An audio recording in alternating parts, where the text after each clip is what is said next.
La valise en carton, le père de mon fils. Un jour, une copine m'a invitée à son anniversaire. Il a fallu demander l'autorisation de mes parents. Je pense que ce genre de choses existe dans toutes les familles du monde. Les mères hésitent toujours à laisser leurs enfants participer à des fêtes lorsqu'ils arrivent à des âges où certaines choses peuvent se produire. Mais je crois que toutes les précautions de la terre n'empêcheront jamais un événement d'arriver s'il doit arriver. Ma mère a fini par dire oui, mais elle y a mis une condition. Je veux qu'on vienne te chercher à la maison. J'étais déjà une vedette, il ne fallait pas que je sorte sans garde du corps. Mais enfin, ils m'ont laissé partir à cet anniversaire.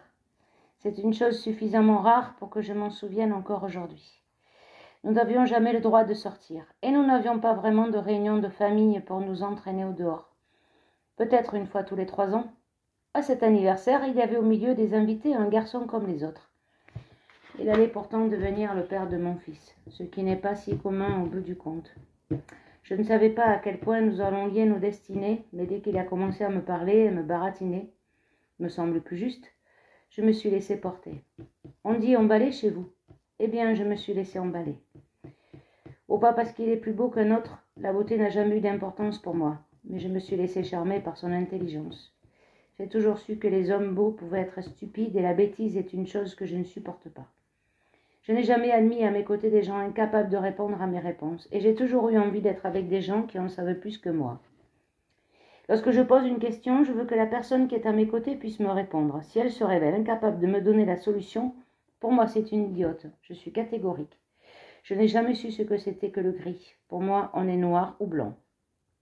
J'avais 17 ans lorsque j'ai rencontré le père de mon fils. À ce propos, je tiens à rectifier ici le tir de Claude Carrère, qui préside aux destinées de ma maison de disques. Il a fait croire que j'avais 5 ans de moins lorsque j'ai débuté. Il a triché sur mon âge, et je n'aime pas ça. J'ai toujours aimé être en paix avec ma conscience et je tiens à dire la vérité. Je ne supporte plus d'avoir 5 ans de moins. J'ai 35 ans et je n'en ai pas honte. Ce livre remettra les choses à leur juste place. Et tant pis pour lui si par peur de vieillir, il a la maladie de rajeunir les autres. Moi, je me porte bien et je suis fière de mon âge. J'avais donc 17 ans lorsque j'ai rencontré pour la première fois le père de mon fils. Mais je ne l'ai pas revu pendant 1 an après cet anniversaire. Nous ne sommes pas perdus de vue. J'ai quelquefois pensé à lui, je l'avoue, mais il ne s'est rien passé de plus pendant les mois qui ont suivi. Il était typographe, c'est à peu près tout ce que je savais de lui. Nous nous sommes rencontrés à nouveau chez la même copine, presque 2 ans plus tard. Il a commencé à me parler plus sérieusement et je me suis complètement laissé attraper. J'avais tellement besoin qu'on m'aime. Il est venu me chercher plusieurs fois à la sortie de l'usine, mais je ne lui ai jamais permis de me ramener à la maison. J'avais trop honte d'habiter dans une baraque. Je ne voulais en aucun cas qu'il sache où je vivais. Quand un garçon me suivait, je rentrais toujours dans un immeuble présentable pour faire croire que j'habitais là. Et puis un jour, il est venu à l'usine, il m'a dit « C'est mon anniversaire, si tu m'as manqué cet après-midi, nous pourrions fêter ça ?» La première chose à laquelle j'ai pensé, c'est à la dérouillée que j'avais reçue le jour où j'étais partie au square avec une copine. Les coups que j'avais reçus ce jour-là résonnaient encore dans ma tête, mais j'y suis allée quand même. Évidemment, lorsque je suis arrivée chez lui, il n'y avait personne.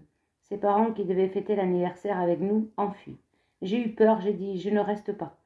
Je ne connaissais rien aux garçons, aucun d'entre eux ne m'avait jamais touchée jusqu'alors. Nous sommes donc repartis de chez lui et il m'a emmenée au jardin zoologique.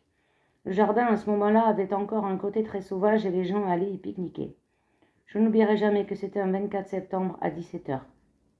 C'est là, et ce jour-là, qu'il m'a embrassée, allongée dans l'herbe et que je lui ai cédé. À vrai dire, je ne savais pas réellement ce qui se passait. J'étais trop naïve, trop peu informée pour réaliser la situation. Mais dès qu'arrivait le moment où il a fallu rentrer à la maison, j'ai été saisie par la honte. Immédiatement, j'ai pensé que je préférais 1000 fois me suicider, encore, plutôt que de rentrer chez moi. Il me semblait que mon infamie se lisait sur mon visage et j'étais sûre que ma mère saurait voir dans mes yeux ce que je venais de faire. Alors il m'a emmenée chez ses parents et j'ai eu de la chance. Ceux-ci m'ont tout de suite accueilli comme leur fille. Ils ont sympathisé immédiatement avec moi. C'étaient des gens très croyants. Aussi ont-ils imaginé que si leur fils m'avait défloré, il fallait qu'il répare et qu'il m'épouse. Je n'avais jamais pensé au mariage et ces mots-là faisaient cogner mon cœur, ma tête. J'avais seulement peur de rentrer chez moi. Je n'avais aucune intention préméditée de me faire épouser.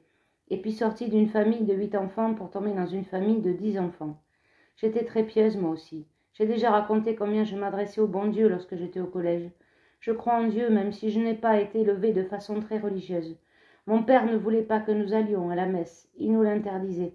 Il s'en est repenti après, juste avant de mourir. Mais moi, j'allais quand même à l'église. En cachette, je profitais du trajet vers la soupe populaire pour faire le détour et aller prier. C'est dire que mon âme était très tourmentée par la faute que je venais de commettre. Mais je suis restée chez eux, ne serait-ce que pour retarder l'instant du retour chez mes parents. C'était inévitable. En octobre, j'étais enceinte. Alors, au bout de 8 jours, son père est allé voir ma mère. Elle lui a proposé de nous héberger, prétextant qu'il n'y avait guère de place chez eux, ce qui était vrai. Et mes parents nous ont accueillis. N'imaginez surtout pas qu'ils ont fait cela par pur amour filial. Non, ils ont simplement réalisé qu'à nouveau la paye de Linda allait revenir dans leur escarcelle. Ils savaient que bientôt le père de mon fils allait partir au service militaire. Nous marier? Pourquoi faire? Personne dans la famille ne s'est jamais marié. C'est une tradition familiale. Mes sœurs sont toutes parties avec les hommes de leur vie, mais jamais ma mère n'a organisé une seule célébration. Je crois que c'était simplement pour ne pas avoir à payer les robes. Pas d'argent, pas de robe. C'est une bonne formule. À la place, on vous donne des coups de pied au cul. Allez, partez. Lorsque j'ai annoncé à ma mère que j'étais enceinte, elle n'a pas trouvé cela bien du tout. Comment un enfant d'un homme qui allait partir à l'armée disparaître pour des mois? La colère est montée en moi. De quoi se méfiait-elle? Qui était-elle pour se permettre de juger? Une mère? Tout sauf cela. Et puis j'avais envie d'avoir un enfant à moi. Je voulais absolument le garder. Je me demande même si je n'avais pas prémédité tout cela dans ma tête, si je n'avais pas prévu dès le départ de me séparer de lui très vite et d'élever mon enfant tout seul. Je ne me sentais pas très aimée de lui, pas assez, et je ne l'aimais pas vraiment. Je me suis rapidement rendu compte qu'il ne ressemblait pas au grand amour dont toutes les jeunes filles rêvent. Je ne savais pas lorsque c'était que l'amour, mais je sais aujourd'hui que j'avais raison. Il n'était pas l'homme de ma vie. Il est parti à l'armée, et il n'en revenait que de temps en temps, lorsqu'il avait une permission. Mais plus les mois passaient, plus il me dégoûtait. Je ne supportais plus qu'il m'approche, qu'il me touche. Son odeur, c'était peut-être dû à ma grossesse. Je crois que beaucoup de femmes ressentent ce genre de dégoût dans ces occasions. Cela allait bien mal entre nous. J'ai continué à travailler à l'usine jusqu'à la fin. Et c'est en venant sur le chemin de l'usine qu'il réussissait à me voir. Il m'espionnait, comme je l'avais renvoyé dans le foyer. Il était très jaloux, il était persuadé que je l'avais quitté pour un autre homme. Un soir, il m'a vu en train de parler avec un garçon qui n'était autre que le commis de l'épicerie. Nous ne faisions que partager un bout de chemin ensemble. Le lendemain, il a déboulé chez ma mère et s'est mis à m'insulter, à me menacer. Il ne me manquait plus que lui pour m'adresser des insultes. D'autres fois, pour revenir en odeur de sainteté, il se mettait à chanter sous ma fenêtre. Il me donnait l'aubade, malgré la pluie. Je le revois là, tout trempé, me chantant des chansons. Il inventait les paroles pour moi. C'était un drôle de bonhomme. Il était capable de vous posséder très facilement avec ses mots. Pas ceux des chansons, ceux qu'il vous adressait dans la vie. Il faisait semblant de pleurer, de se jeter à vos genoux, de vous supplier, jurant qu'il allait se tuer pour vous. J'avais ses numéros de cirque en horreur. Je ne me suis pas laissé avoir d'ailleurs. Et je lui ai fait comprendre que lorsqu'il reviendrait de l'armée, il ne faudrait pas compter sur moi. J'ai travaillé jusqu'au dernier moment. Il fallait que je marche beaucoup car j'avais mal au rein. Alors je faisais sans cesse le tour de ma machine. Le 23 juillet 68, je me suis réveillée comme tous les autres matins. Simplement, j'ai senti que mon lit était mouillé. Je n'avais aucune idée de ce que cela pouvait bien être. J'étais ignorante de tout. La sœur de ma mère, qui était venue de Beringen nous rejoindre depuis quelque temps, était là. Je l'ai appelée. Il faut vous dire que je n'habitais plus dans la grande maison en bois, celle que nous avions aidé mon père à construire, mais dans une cabane qui se trouvait à proximité du poulailler. J'étais une hors-la-loi. On m'avait donc casé là-bas. Mais je m'en moquais, j'y étais tranquille. Il n'y avait guère de place à l'intérieur, une fois qu'on avait mis le lit et une petite table. Mais j'avais tout peint en blanc à la chaux. C'était très propre et je m'y plaisais. Ma tante m'a dit que j'allais accoucher bientôt, mais je ne ressentais aucune douleur. Alors j'ai rangé ma cabane, j'ai balayé dans tous les coins, préparé le lit du petit. Qu'est-ce que je pouvais faire d'autre? Aller à la clinique? En aucun cas, je voulais absolument accoucher chez moi, dans mon lit.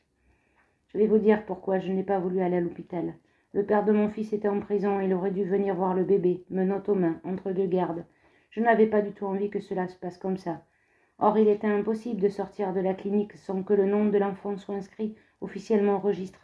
J'aurais eu tellement honte quand on le voit arriver ainsi. Vers 15 heures, ma mère a fait venir la sage-femme que la sécurité sociale nous offrait. Nous n'avions pas d'argent pour la payer nous-mêmes. Elle a décrété que rien ne se passerait avant 19 heures.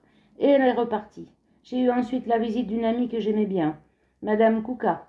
Elle avait 25 ans et vivait sans être mariée. avec un garçon qui étudiait afin de devenir avocat. Je la trouvais très intelligente. Elle habitait de l'autre côté de l'aqueduc, dans un immeuble. Ce couple n'avait pas beaucoup d'argent, mais il voulait absolument arriver par lui-même. Madame Kouka m'avait toujours dit qu'elle voulait assister à la naissance de mon fils. Sa présence me réconfortait parce que nous nous comprenions. Et lorsque j'avais du chagrin, c'est à elle que j'allais me confier. Madame Kouka me disait des paroles de réconfort, pendant que ma mère n'arrêtait pas de me faire des recommandations. Tu devrais plutôt aller à la clinique, ça serait mieux pour toi, etc. Moi, j'aurais eu envie de leur dire à elle et à mes sœurs qui m'entouraient jusqu'à m'étouffer, laissez-moi tranquille. Et je me demandais si elles étaient là vraiment par souci de moi, ou seulement par peur qu'un coup dur puisse arriver sous le toit familial. Et une question me tournait dans la tête. Comment vais-je m'y prendre pour m'occuper de mon bébé? J'avais eu un petit peu de layette et on m'avait offert une baignoire en plastique rose et une serviette de bain que j'ai toujours. J'ai évidemment été obligée de laisser la baignoire au Portugal lorsque je suis partie. Mais la serviette, je m'en suis servie tout le temps pour Jeannot, et pour cause, je n'en avais pas d'autre. Quand la sage-femme est revenue vers 19h, je n'avais toujours pas de douleur. Alors elle m'a fait une piqûre et on a encore entendu un peu. J'ai ressenti une toute petite douleur, vraiment très petite. Puis c'est devenu de plus en plus rapide et à 21h, la sage-femme m'a ordonné de m'allonger. Maintenant, poussez. 10 minutes plus tard, Jeannot était dehors, un beau garçon brun, vigoureux. Et il s'est mis à brailler, mais je suis sûre que c'était pour dire qu'il était heureux d'être là avec moi. Je sais que j'ai eu beaucoup de chance de ne pas souffrir davantage en le mettant au monde. Certaines femmes gardent quelquefois une rancœur vis-à-vis de leur enfant, quand elles ont beaucoup souffert. L'enfance de mon fils a bien commencé, et je me suis dit que ma vie aurait moins eu ça de bon. Ça me semblait plus important que tout. Mais son père avait fait des bêtises à l'armée, et on était en prison lorsque Jeannot est né. Or, il fallait que nous nous mettions d'accord pour lui donner un nom. Je ne voulais pas que mon fils soit déclaré de père inconnu. Au Portugal, il n'y a que les prostituées qui ne peuvent pas donner le nom du père, et je ne tenais pas à passer pour l'une d'elles. Je suis donc allée le voir en prison avant la naissance pour faire en sorte qu'il vienne reconnaître son enfant. Il était tout à fait d'accord. À partir du moment où j'ai eu mon enfant, j'ai commencé à voir les choses différemment. J'ai immédiatement ressenti la responsabilité que j'avais prise en lui donnant la vie. Mais en même temps, cet enfant me donnait du courage et les choses semblaient s'améliorer petit à petit. Le lendemain de la naissance, le père de mon fils est venu à la maison avec son père et sa mère. Il voulait que nous essayions de faire la paix, que nous vivions à nouveau ensemble. Ils étaient émus parce que leur bébé ressemblait à son père. Celui-ci, pour rire, a posé ses lunettes sur le petit nez de l'enfant et tout le monde s'est amusé. « Tu vois, c'est tout moi, a-t-il dit. Je ne peux pas affirmer que ce genre de remarque m'ait vraiment fait plaisir. Je suis restée couchée 2 jours et en fait, j'ai eu mes douleurs après l'accouchement. Je ne sais pas pourquoi, mais ce fut ainsi. Pour me rassurer, une de mes sœurs dormait près de moi. Toute la famille se montrait très gentille avec nous. On m'a raconté que mon père a pleuré dans la cuisine lorsque le bébé est né. Il était très touché par cette naissance parce que j'étais la première de ses filles qui accouchait à la maison. Mes sœurs ont eu tous leurs enfants à la maternité. Mon fils, lui, est le seul à être né dans notre chère maison de bois. Le 3e jour, je me suis levée. Nous avions 8 jours pour déclarer le bébé à la mairie. Son père est venu avec moi, le crâne rasé, les menottes aux mains, encadré, comme je l'avais prévu, par la police militaire. Nous avons pris la décision de baptiser Jeannot en septembre. Il fallait choisir un parrain et une marraine. La marraine ne pouvait être que ma sœur aînée et le parrain son mari. La chose était décidée quand ma mère un jour a tout changé sans même m'en avertir, en se disant que cela serait mieux de prendre quelqu'un qui ait plus de moyens pour venir en aide à mon fils si un jour la vie l'exigeait. Ma sœur et moi avions envie d'appeler le bébé Carlos Georges, mais la dame à qui ma mère avait pensé comme marraine a choisi Joao.